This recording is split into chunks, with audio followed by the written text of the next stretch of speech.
Hi, and welcome to the Design Systems Podcast. This podcast is about the place where design and development overlap. We talk with experts to get their point of view about trends in design, code, and how it relates to the world around us. As always, this podcast is brought to you by Knapsack. Check us out at knapsack.cloud. If you want to get in touch with the show, ask some questions, or generally tell us what you think, go ahead and tweet us at the DS Pod. We'd love to hear from you. Hey, Rick, it's really great to have you on. Thanks for coming out. We've been talking for about a year about design systems, and I'm glad we were able to finally get you on the program. Definitely, Chris. Thanks for having me. Excited to be here. So Rick is the senior manager and head of design systems at Walmart Labs. Their design system there is called Living Design.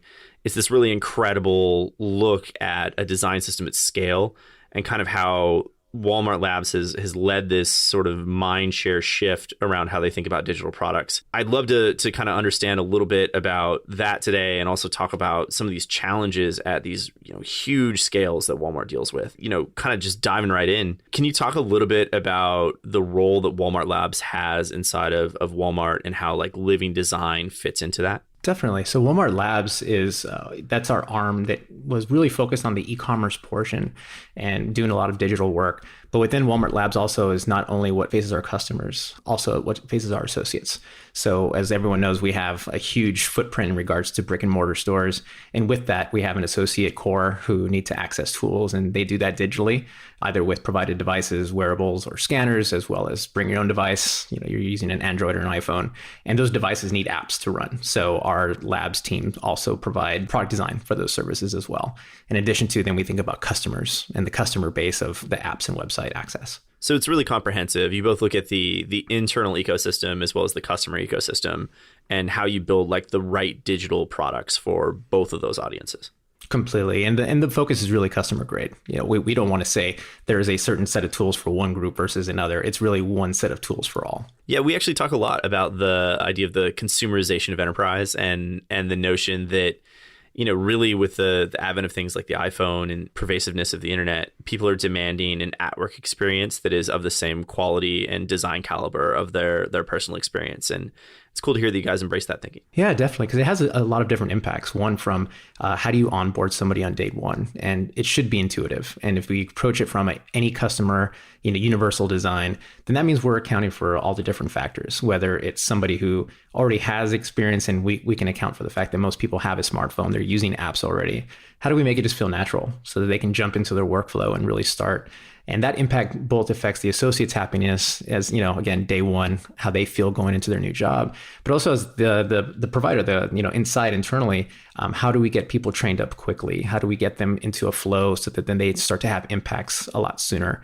And customer grade tools help to enable that. Gotcha. So talk to me about how your design system plays into this. I know it's called Living Design. How does that help enable this idea of this seamless transition from personal life to work, or from being outside of Walmart as a customer to inside Walmart as a customer? Sure. So funny enough, Living Design, just as it sounds, it's an ever-evolving system, completely organic in the sense of as we learn and take new inputs, we're able to kind of spread and permeate a little bit further out into the org. The first iteration of it actually launched several years back with a brand new redesign of the website. And the design team at that point was already thinking scale, and they were thinking about modularity. How do we have more plug and play and give our teams beyond just UI, but also in engineering, give them more tools from the back end. And that was very customer focused. And up until these last several iterations of it, we're on our third version right now. In the midst of preparing that version still was very customer focused. But in the midst of that happening last year, we made an effort to now really look to extend how do we get this to go to the associate side as well. And again, that came really more from a leadership, so a top-down mindset of, hey, we need to have this customer grade experience really, extend beyond just our customers that are outside the ecosystem. And so inside, it became a team effort. And so over the course of the last 4 or 5 months, that's been our focus. That's awesome. I love the idea of it going from being this like very customer-driven, customer-centric bottom up, like, hey, let's start with tooling that really helps our dev teams. Let's start with tooling that really helps build this really awesome customer experience. And now it's transitioned to being something that the organizational leadership values as a tool to create this sort of unified experience across not just customers, but the entire Walmart ecosystem. Yeah, definitely. And this isn't the first effort. There's been a lot of efforts in the past. There was one that aligned very closely with material design in Google, especially on the associate side, so that they could enable faster development, faster design, faster learning. And I think what that became was its own version aside from the customer experience living design version. So now we're looking at it from a little bit more connected and related system, so that it's not purely reliant on Google Material, which is fine. Material design is amazing and it allows you to start up quickly.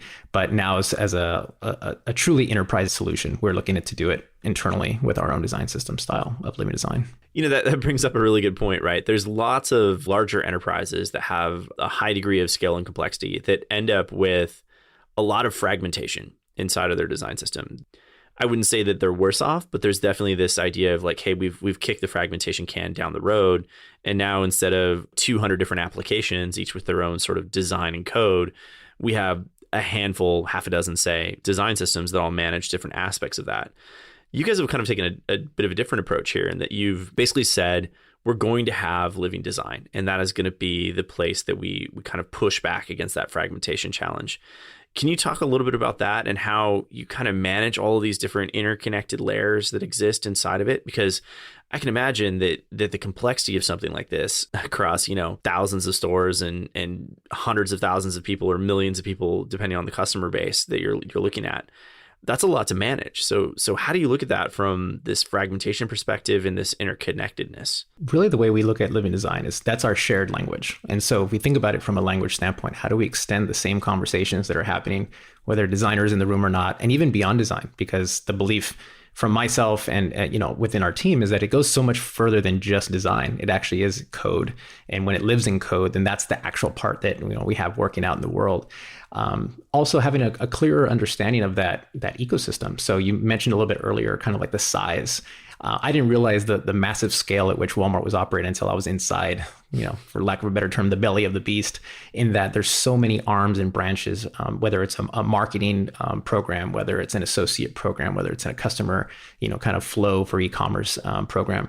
And all these different, services that serve that. So it's really accounting for platforms, it's accounting for code bases, it's accounting for established silos of years of development that now we look at it, how do we kind of start to soften some of those edges and break down some of those silos?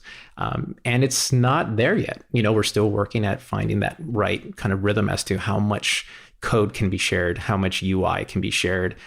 There's different needs from an associate who may be working on a desktop with a dedicated workstation versus a customer who's just picking up an iPad, or a mom at 4 a.m. with a phone in her hand and only, baby in the other hand.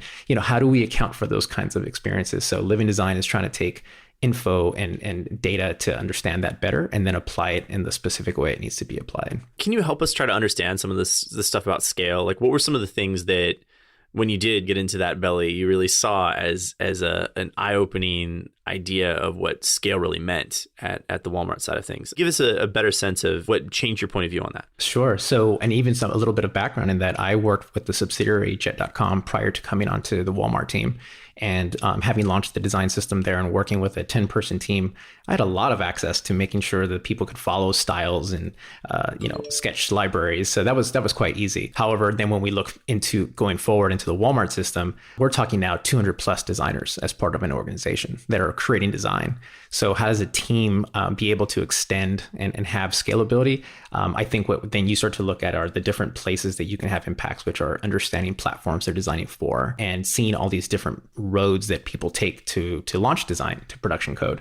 And so having a better understanding of that has helped us to kind of make better decisions as to how do we quickly enable some of these first iterations. Yeah. So what are some of the trade-offs that exist there? Because I can imagine in some of our prior conversations, thinking about a quote unquote small line of business for Walmart as something that is dramatically larger than even most medium-sized enterprises out in the world. How do you overcome these challenges that allow you to focus on that scalability? I think it's just being agile and being able to move quickly to learn. It's really adopting this, this mindset. As soon as we can get something out, we'll do our best to then learn from it, iterate upon it, and really adopt that, iterative kind of cycle of going through. This is V1, this is V1.1, this is V1.2, and you just kind of go through that cycle. We're still learning that process because, like many other businesses, especially at the larger scale, it's quite waterfall. Right. And it's hard to enable that agility to go to smaller thinking, smaller teams. But as we start to make shifts, along with the industry, as we all have, you start to understand that you have to. It's not even it's not a should, it's a must to be able to do things in smaller pieces, learn from it, and then put it out into the world. Yeah, I love that. I love the idea that you guys have this future vision that's out there where you think about scalability in respect to design systems of that reuse and that common set of either starting points or points to grow from that allow you to really present your scale or create a more sustainable set of scale. Yeah, and it's an understanding as well that it's not going to match, that there are pieces to this puzzle that are going to be mismatched or designed in a different kind of way.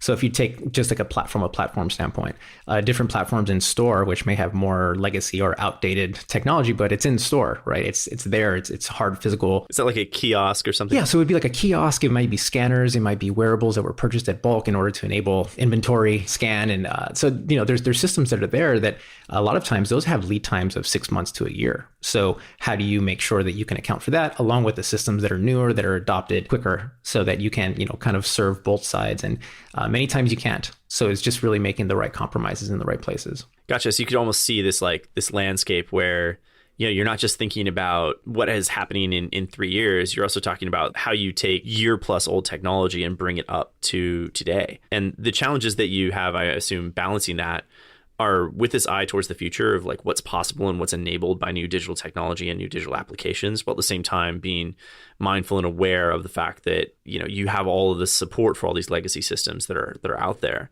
Is there I envision some insane grand dashboard or something like that has a look at these things like. How do you get your arms around that sort of problem? Yeah, well, luckily we have teams of designers that have that expertise, and the way that our design systems team sits, we are centralized, but we try to use a hybrid model of having distributed ambassadors that sit within these teams that have ownership of their domain and have the data to make those kind of decisions and then come back to help us inform what could impact the design system. Yeah, so tell me a little bit more about those people. Like their role is to basically evangelize, facilitate, spread the doctrine of design systems across the organization. Like, how did you come up with that, and who are the people that do that sort of work? Yeah, definitely. It was one of those ideas where, again, you're thinking of scale. How can you make sure that you're getting the thoughts aligned, that you're getting the practices aligned, the processes understood, and that you do have people who evangelize for you? Those are the people on the ground, right? And before everything happened with COVID and a lot of the we were still doing traveling and able to go into an office. Myself and another teammate ended up doing a research trip out to Bentonville, where a lot of our associate product teams sit. And we just researched and asked questions and surveyed and said, hey, who's doing what and what do you have? And like most design systems that are, again, bit larger scale, we found that there's already many subsystems that are happening. There are teams that have their own subsystems. So those designers who are leading those efforts became our ambassadors. And so now we lead weekly ambassador chats about the things they're doing and how they can share their tools across with other teams. And so those people really became our evangelists to get out the word and say, hey, this is how we should be doing it. And they continue to learn with us. So they really are the advocates for living design. That's amazing. I love the idea of taking what ostensibly was a research project and using that almost as a recruiting and evangelism tool to identify the champions or the leaders inside of the organization that are really focused on change, and then deputizing them. You have this democratization of your design system point of view that way. Definitely, and there's always the quotes like design systems are for people and design systems are unique to each organization. And those statements are completely true. So I think it's important as design system leaders, those of us who are making decisions for our systems that others are going to use, to understand how are systems understood. Are they understood at all? And what are some of the things we need to put in place to get the system to a place where it's helpful, and that people feel that they have a piece of it? Because without that ownership portion, you just don't get the contribution model that you need, especially at a scale, again, of I have a team of 7 people that are doing updates to sketch libraries and documentation, as well as office hours. but we're serving 200, plus designers that are creating design every single day. So how do we do that in the most effective way possible? Yeah, that's awesome that you can have a team that is, 1/20th or less the size of the group that you serve, and that scales throughout the organization. Yeah, and it's about building trust, because if you build a tool that people use and it breaks their artboards and it breaks their flow and they're not able to continue to move forward, then that's a huge factor into itself. So it's a lot of discipline on multiple sides. So thinking about that contribution model, when you look at your design system as this, democratized thing that is across the organization, obviously what goes down is important, but what comes back up is also probably really important. How do you guys view that contribution, and how do you kind of allow people to own their piece of the design system and then share it with others? Yeah, so we started to really look at a lot of different models that are out in the market. So why reinvent the wheel? And I know a lot of fanfare was given to Spotify and their approach with Encore as a system, from where you have a kind of base layer, which are the things that you can share at subatomic levels, or design tokens. And as you start to work up that atomic level, that there's certain areas where you can actually break and say, at this point, we'll own this to here, and this in another area we may, kind of start to share, and yet in another area we'll give up ownership altogether. So if you look at atomic design from subatomic levels through atoms, design systems teams own. So that's really where we can start to really put guidelines and patterns together for people to reference. And then when you start to look at some molecules into organisms, that's where we say there's a shared understanding, things that we know that most teams are going to need, and we can help inform, but we may not own. We use others who have expertise. And then when you go from organisms up to templates and pages, that's really the domain ownership. That uses user data based on, this is a search team, this is a cart team, this is a homepage team, and those teams can really inform and have their own ownership. So in that model, that at least starts to set some lines in the sand as to like who's doing what and when. And then it just comes down to process and communication. Mm-hmm. Are we getting that word out, and do people understand how to implement? Gotcha. So almost as that complexity continuum increases, the ownership level or the control from the centralized team decreases. So there's almost an inverse relationship between what you feel like you have to own and control relative to the complexity of that implementation. Definitely, because you can look at it in one perspective. We're going to be an authoritarian design system, and we will give you the things you need, and you must build with it. But we took another aspect, which was, we want this to be a little bit more free. We want it to be an innovative space, and we don't want design systems to be the scapegoat for why somebody couldn't innovate upon a product idea that they had. So the way that we felt we can enable that was, let's own the smallest pieces, the pieces that don't need to be renegotiated every single time. Take that out of the hands, and that allows our feature designers and feature teams to really think about the bigger story, because at the core of all of our work is really about the customer.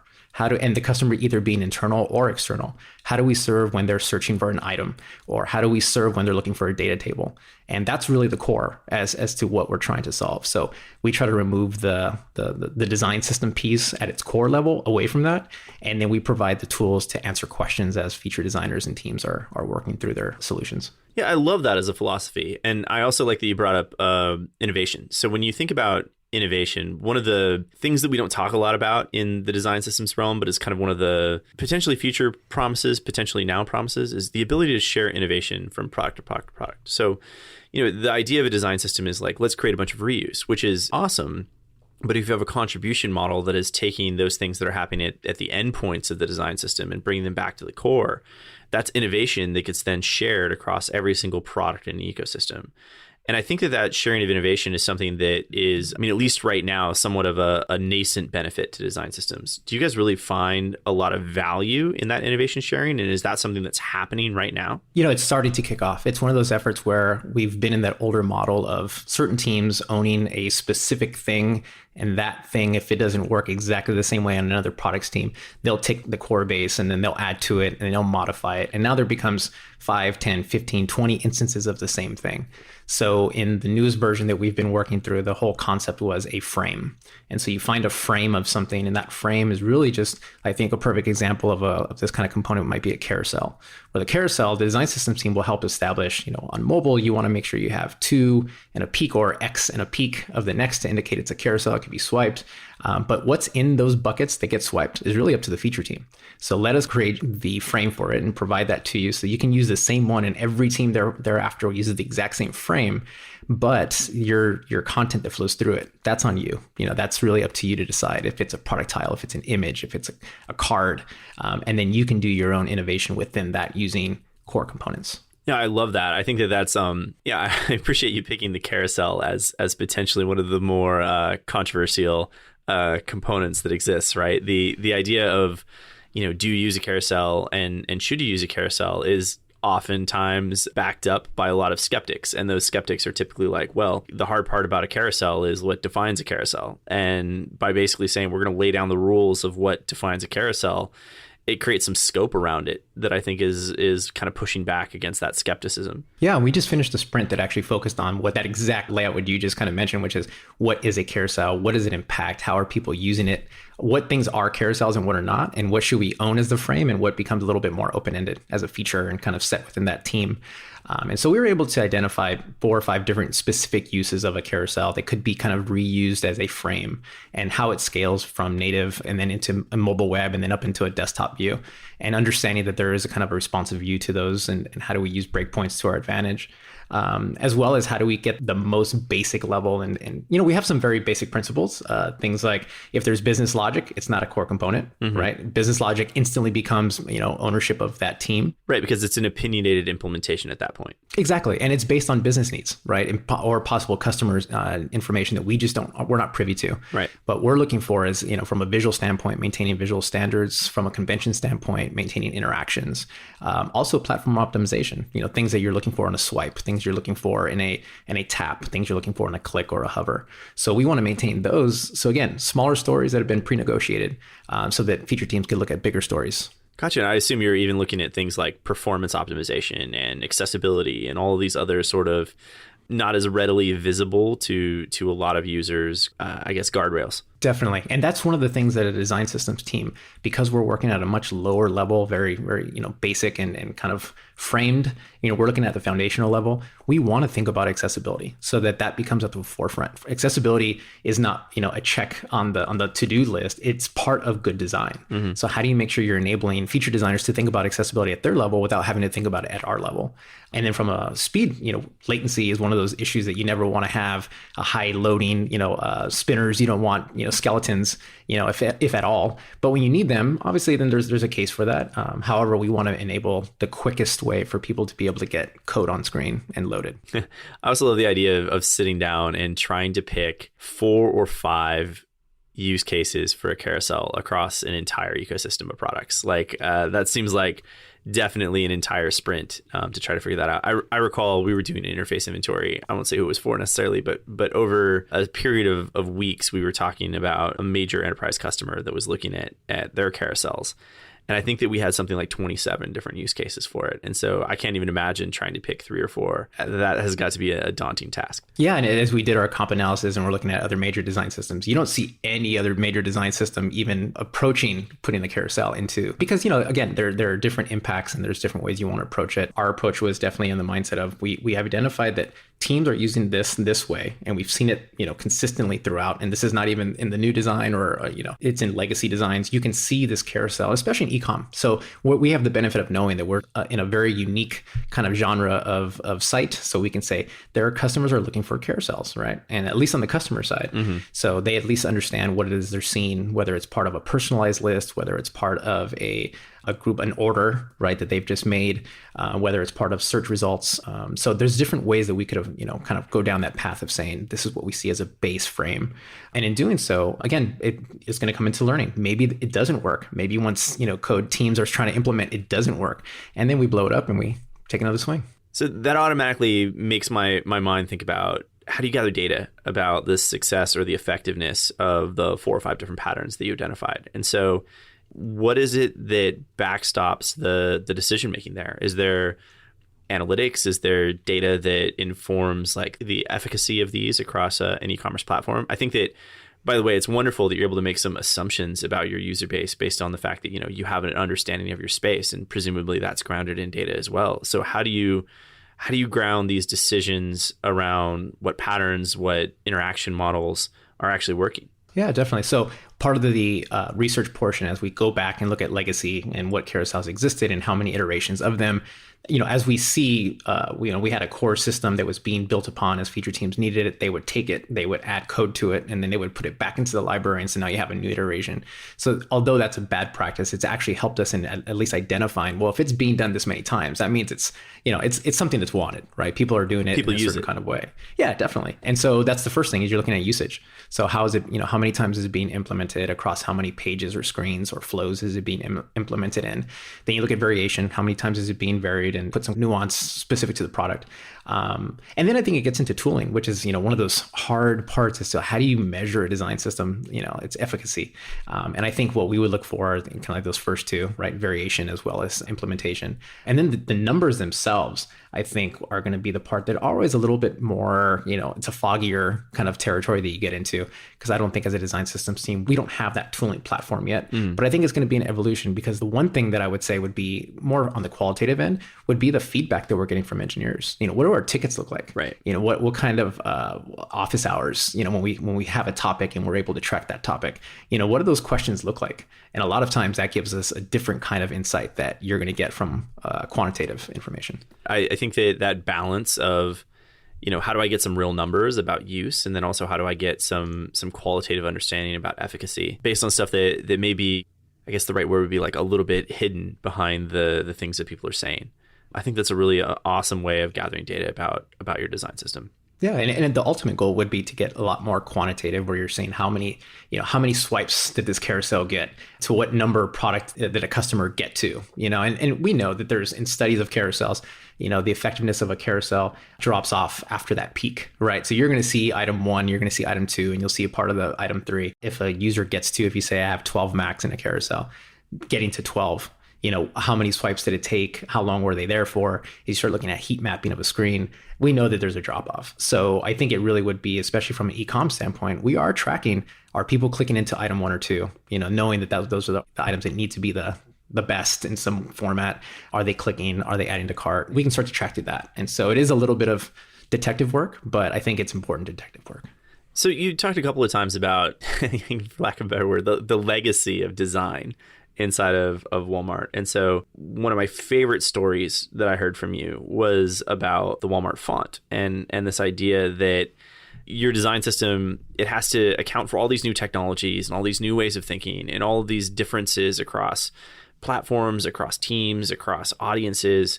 But there are some things that when you're defining those base rules, those subatomic and atomic elements, that are also something that requires a historical context. And a lot of that is embodied by the story about your font. Do you mind sharing that story? I think it's really fascinating. Yeah, I think so too. As being a 1 year in with Walmart as part of the kind of Walmart team, one of the things that I really value is how we attach our history. From Sam Walton, founder of Walton store, and Walmart in general, has really helped us embody a lot of his mindset and his philosophies as to how we treat our customers, how we approach problems, and how we solve them. And in that, one of the great things is a lot of teams beyond just like this font. There are service teams out there that attach historical kind of touch points into their work. So one of the great things we were able to do was with our font, and our font is called Bogle. It's a custom-made font, and we implement it in all of our digital products as well as our marketing and print materials. And the story behind that is that back when Sam Walton actually opened Walmart, it was called Walton's Five and Dime. And so the Five and Dime was, in a direct response to competitors who were actually, other stores who were out there selling, goods to the community. And so as Sam Walton kind of approached this, one of his assistants, his name was Bob Bogle, was really inspired by the success of the department chains that were going around and came up with the name. And he's actually the one who attributed the name Walmart to our chain. So he came up with the name Walmart. And that name stuck. Another awesome kind of piece of this, which I think ties directly to the font, which was he was directly responsible for purchasing and maintaining signage. And so if you think of that, tying the sign, the buyer of the signs and the print that would go on that to actually get the honor of the font is kind of, it's kind of a really cool story that I love attaching to. So we look to that and Bob Ogle's contribution to Walmart through the font. Yeah, and I love the idea that is something that is just pervasive across all of the pieces of the brand that exist in all these different digital applications. And I think it's a really kind of telling story. Like we were we're all sitting around a table down at your guys' offices, and people brought up like, why do we use this font? And the ability to tell that story and to have that be something that is spread across the organization, I think really does create this connection between modern intentions with these historical values that existed inside the organization. Yeah, and that's the fortune of working for a company with such deep roots and being tied to not just, a small community. It's a global community. And so now we have so many different inputs of different, people who've contributed to our company. But I definitely feel, I agree with you, that the Bogle portion of the font, and we've spoken about it in the past, is one that kind of brings a smile to your face because it does give a reason as to why. Thinking about the community aspect of this, I know, we had Stephen Gates on a couple of episodes ago, and he was talking about the awesome design people list. You're actually working with that list of people, and on a very, personal level, you're mentoring, you're helping them out, you're giving advice. One of the big things that has kind of obviously been on the top of everyone's mind in this country and around the world is COVID and how things have been sort of impacted. I know we've talked about this, how at Walmart, you guys are at least for the labs portion, going full remote kind of forever at this point. There is no plan to go back to offices. There's all these changes that are happening in design. There's all these changes that are happening to the digital world as we can't go to retail locations. We can't go into physical stores. Even something as controversial as the Walmart mask policy. All of these things are sort of building in this crescendo of like, what's going to happen in design as we continue to cope with the COVID pandemic. I'd love to hear your take on this and kind of the things that you're saying within that mentorship group around how people can not just absorb the impact, but learn from this and grow as a result. Yeah, definitely. And thanks for bringing that up. There's a couple of things there to unpack, I think. The first is with Awesome Design People List. It's adpl.com. That's an awesome community of different types of designers that have come together, both at senior levels, leaders like myself, who are able to kind of impart some of the knowledge and experience that we've kind of accumulated over our time in the industry to younger designers, the next generation, designers who are just graduating or finishing one job and getting ready, looking outward. And then to your point of COVID, have been impacted by COVID and have lost their job due to working for a company that, has been greatly impacted. Several companies that we're all aware of that, kind of fall into that bucket. And so being able to just give them mentorship in regards to career development, growth, mindset, also reviews of portfolios and resumes and, some very functional kind of advice and taking it upon ourselves to really join this group of, again, leaders who are really contributing back to make sure that the next kind of wave or generation of designers has some legs to stand on. And so it's been an honor to be able to be a part of that. Huge kudos to Felix Lee, who kind of operates ADPL and, does a great job promoting, amazing through LinkedIn, amazing through Slack. So I invite anyone who's interested in that to go check that out. And then on the mentor side is really having the opportunity to, again, share the things that I've learned as a designer and having worked my way, through the industry to where I'm at right now and just, getting interesting questions. And so I think one that I've kept top of mind because it kind of piqued my interest in how it was asked and the fact that it's so relevant to the work that I do, which is how are design systems impacted during the time of COVID? And what impacts can design systems have? And I think as an advocate of a system and, really educating internal users at Walmart how to use it and how to apply it, one thing that I took away from that question is, aside from the velocity that it gives to teams to be able to build and launch beyond the conventions that it sets and standards and guidelines, as benchmarks for designers and PMs and engineers to kind of take a look at, I think what it also has done is it's shown leadership, a perspective of the things that they're asking for and how quickly we can get them out. A great example is, because of the COVID pandemic as it was happening initially, Walmart being a company which has a ton of front-facing customer experiences, how do we message how Walmart's handling that? And so we actually dove quickly into a messaging system and having kind of a hierarchy of when we're showing alerts and the severity or loudness of that alert through the system colors. And then over time, how can you decrease that? Because as things are understood and some of that volume needs to be turned down, how do you have a system to make decisions when something is global, something is inline, something is bright yellow versus when it may go to gray? Yeah, that's awesome. I love the idea of a design system enabling you guys to move faster based upon this world event that is happening out there. And so you were able to basically really quickly look at the message that you wanted to communicate and how you wanted to communicate it and using your design system kind of give a framework for especially your customer facing applications to be able to provide that information? Yeah, definitely. And I think we've spoken about scale. You look for some type of standard. And so our design system is our standard operating procedure, right? How do designers make decisions that help enable them and to work remotely, to no longer be in an office when I can just walk over to the desk and have a 5-minute chat? The design system now becomes a big player in helping make those decisions. And so we've seen that when a system is implemented, it gives you that power to be able to make those decisions and move quickly. If we didn't have that, then we would be kind of just making ad hoc decisions on the fly and hope for the best. And so again, as an advocate of a design system, during this time, a system really gives you that platform to be able to make those decisions quicker and to be remote and to feel safe about moving forward and to know that you can still iterate on it. However, at least we have a base level to start from. I know that it was certainly controversial for some when Walmart put out the mask policy that you had to have a mask in a store. And on a personal note, I think that that's really important. And it's a great step to helping combat the pandemic that we're in. How you communicate something like that, especially given, the politically charged nature of it in the time of crisis, I assume that that's something that, without a design system would require a whole lot of communication and a whole lot of talking. And there probably still was a whole lot. But at least having a framework for how you put that information out in the public sphere, that probably helps streamline to a large degree the way and the method of that message. Definitely. And especially when an ask comes from the top and saying, hey, we need to have this because this is what our customers need, then we're able to move quickly. And we've worked on projects that literally, within a week's time, we go from concept to design, iterations to quick kind of implementation and then launch. You kind of make changes as you need to. But at the least, we're able to move quickly to get the things out that need to be out there. Now, the COVID portion, which is COVID, how does that work into all this equation? Because now we're in a whole different situation. If I do get a new job, I'm a new designer, day one. What does my onboard look like? Mm-hmm. I'm not traveling out to Menlo Park anymore. I'm not coming to Mountain View. I'm not going to Seattle or New York. I'm in my apartment. All right. So how does that operate? And so I think that's an interesting piece to all of this, which is, trying to at least keep the mindset positive, keep it, in a sense of we still have a job to do here. So how are we going to kind of accomplish that? This has given us a great time to reflect. And so my duty is to just give back as best I can and also share my experience, going remote. So you touched on Walmart going fully remote and our tech organization having the ability, but because we've proven that we can do it. And so I think that in itself is something that's been really interesting. My team is already pretty distributed.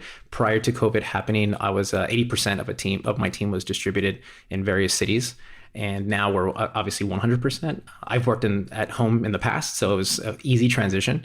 And it's just kind of getting to that new flow of so many Zoom meetings. I think that's all of us that we've dealt with, the gauntlet of Zoom meetings. So it really is learning these new ways of working and optimizing and calling a 5-minute meeting when you need 5 minutes. You don't need 30 minutes. That's been part of our mantra as a team. As a company that also went fully remote because of COVID, albeit at a much smaller scale.